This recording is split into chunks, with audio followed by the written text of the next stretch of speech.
यहाँ देखो क्या कहा गया, दो ट्रेनों की लंबाई 380 और 220 मीटर है। एक ही दिशा में यात्रा करते हुए इन दोनों ट्रेनों से जो तेज गति में चलने वाली दूसरी ट्रेन को पार करने में 20 सेकंड का समय लेती है।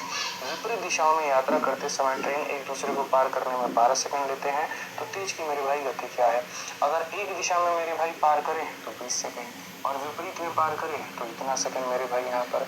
तो बोला गया जी बताइए यहाँ पर स्पीड कितना होगा। सिंपल सी बात है मेरे भाई, यहाँ पर जब सेम डायरेक्शन में जा रहे होंगे तो स्पीड हमारी x प्लस वाई होगी।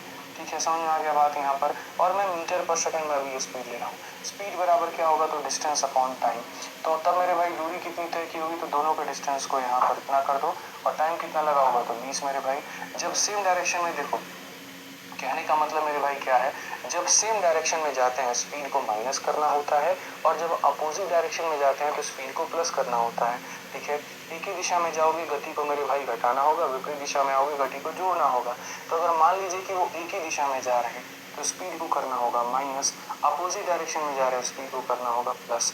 स्पीड बराबर क्या होता है, डिस्टेंस। डिस्टेंस में दोनों की लंबाई ले लो तो मेरे भाई हो जाएगा 600 और टाइम मेरे भाई कितना हो जाएगा 20। और यहाँ पर क्या लोगे तो स्पीड बराबर हो जाएगा मेरे भाई डिस्टेंस और अपॉन में कितना लोगे तो स्पीड मेरे भाई।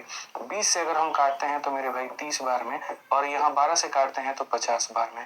दो ऐसी संख्या जोड़ दो तो 50 घटा दो तो मेरे भाई 30। तो 40 और 10, 40 जमा 10 50, 40 माइनस 10 मेरे भाई 30। ठीक है, तो कहा गया मेरे भाई तेज गति की ट्रेन की स्पीड कितनी होगी। तेज वाली की स्पीड हमारी 40 होगी लेकिन मीटर पर सेकंड में। और अगर इसे किलोमीटर पर आवर में बदलना होगा, छोटे को बड़े में बदलना होगा तो 18/5 से मेरे भाई गुना करो। 18 कितना होता है 144। कौन सा ऑप्शन होगा, सी।